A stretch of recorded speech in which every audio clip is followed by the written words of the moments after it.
ho, ho! Merry Christmas! turagusuhuje wowe mukunzi wa Musabyimana Jacques Channel, tukwifuriza amahoro y'Imana aho uri hose, waba uri mu Rwanda waba uri hanze y'u Rwanda. Upfa kuba wumva uru rurimi kandi ukaba uri umukunzi wacu, ni ukuri Uwiteka aguha umugisha. Turagukunda kandi nawe uradukunda, duhari ku bwanyu. Rero ni nayo mpamvu tugumye tubagezaho ibintu n'ibindi, byaba ibyo mwadusabye byaba ibyo mutaradusaba, ariko tukabona yuko bibangamiye ikiremwa muntu. Ntabwo twifuza yuko wowe waba ubanye nabyo. Hari ibyaremwe Imana yaduhaye dushobora kubyirukanisha ubishoboye. Kimwe nuko tugiye kuvuga ku bijyanye n'udusimba tudusanga mu nzu, ugasanga utwo dusimba turatubangamiye, ariko kutwirukana byaratunaniye. Abenshi hari igihe no kubyica biba byanze, akabitinyatinya, ariko hari ibimera byiza cyane dushobora gukoresha ibi bisimba bikaba byagenda. Ikintu cya mbere tugiye kuvugaho, tugiye kuvuga ku gasimba bita Marie Jose. Aka gasimba uburyo ki twakirukana. Kabiri, turavuga ku mibu. Imibu yo mu nzu yo iratuzengereza, ariko ubu tugiye kuyirukana dukoresheje kandi ibyaremwe. Gatatu, igisimba tugiye kuvugaho nta muntu, ndakeka nta muntu ugikunda kereka ucyororeye ibindi kuko akenshi ibi bisimba turi kuvuga, akenshi hari igihe biza hari n'uburyo ki byaje ari imyuka mibi y'abadayimoni. Niyo mpamvu tutaba tubishaka mu nzu. Ubwo rero icya gatatu tugiye kuvuga ni inzoka mu nzu, tugiye kuzirukana. Murakoze cyane rero wowe wakanze subscribe, uhawe ikaze kandi warakoze cyane kuduha subscribe. Turifuza kugumya kuzamuka, sharinga iyi video. Rero wowe utarakoze subscribe ukaba utubonye kuri iyi channel, tukunze kunyuzaho ibiganiro byinshi. Tunyuzaho ibijyanye n'ibimera, uburyo ki twakwivura tukitungira amagara mazima. Tunyuzaho ijambo ry'Imana ndetse tukanyuzaho n'indirimbo. Ibyo ni ibintu bitatu bikunze kunyura kuri iyi channel.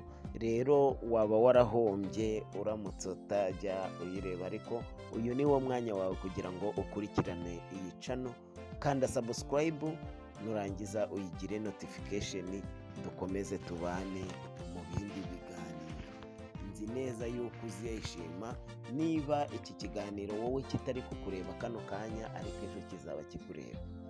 Nahawe rero nahanjye, cyangwa se gishobora kuba ejo kitanakureba, ariko ufite inshuti, abavandimwe ugomba gufasha. Twagiye Marie Jose, agasimba katarebeka neza, agasimba kabi, agasimba gashobora gutwara amakuru kajyana mu barozi. Aka gasimba rero ni agasimba kabi. Iyo umuntu arimo akareba ku nzu ntabwo anezerwa. Niyo mpamvu tugiye kukirukana gutya. Wowe ushaka kukirukana, cya mbere kimwe, Marie Jose ishobora kwinjira ikurikiye imibu, utundi tuntu runaka ije kurya udusimba. Kugira ngo uyirukane rero, banza ukore amasuku mu nzu yawe, umakinge sure yuko ya mibu ntayihari, ubuntu bwose budahari. Icyo ni icya mbere. Niza ikabura ibyo kurya, izacaho igende, ntabwo zizazongera kuhatura. Kabiri, Marie Jose ni agasimba gatinya imbeho. Niba rero uri kuzibona, fata amazi uyashyire mu gacupa use nk'uyatobora, maze uyamene hahandi, cyangwa se ukayameneho. Uko buje ukayameneho, na hahantu ukunde kuyahamena, Marie Jose izahita ihunga. Umuti woroshye cyane, aya ni amazi dukoresha buri munsi, nta nzu yarara kereka itarimwo abantu, ariko nta nzu yarara itarimwo amazi rimwe kabiri, ntabwo ibyo bintu bishoboka. Niyo mpamvu uyu muti wawe uzagufasha kwirukana iyi Marie Jose. Ejo nabahaye umuti wirukana imbeba, ubwo byose turagenda tubikoraho. Ubu se Marie Jose ntituyivuzeho ra? Marie Jose tuyivuzeho rwose. Bimwe mu bishobora kwirukana Marie Jose ni ibi ngibi mbabwiye. Ababaza umuti wa Marie Jose ni uwo. Gatatu, ikintu kinakomeye cyane ni ukwirukana inzoka mu nzu. Niba hari igihe wabonye inzoka mu nzu, menya yuko iyo nzu yawe ibasha no kuba ihumanye. Ni nayo mpamvu rwana urugamba rwo kugira ngo uzirukane mu nzu, kandi ikintu cyaba cyiza, ikintu cyakubera cyiza wa muntu we, ni uko watangira ukashaka uburyo ki wamenya ese njyewe simpumanye ko iyi nzu yageze muri iki gikoko, ntabwo njyewe cyaba cyanteye kwandura. Inzoka ni abadayimoni. Ni nayo mpamvu niba wayibonyemo, inama ya mbere nzima nakugira, tugiye kuyirukana ariko ivuze. Ntabwo iyo nzu imeze neza, ivuze.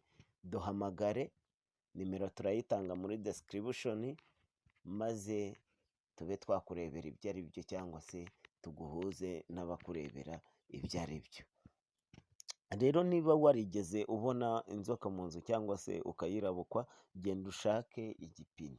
Igipine nta muntu utakizi. Urabona bino bintu nk'amapine y'imodoka, iyo gishaje kiriya kintu cy'inyuma kivaho, kiriya gikoba cy'inyuma kivaho, cyangwa se ipine ry'igare cyangwa se rya moto, kiriya kintu cy'igikoba kivaho inyuma, kiba kiri inyuma ya chambriyeri, icyo ngicyo nicyo twita igipine.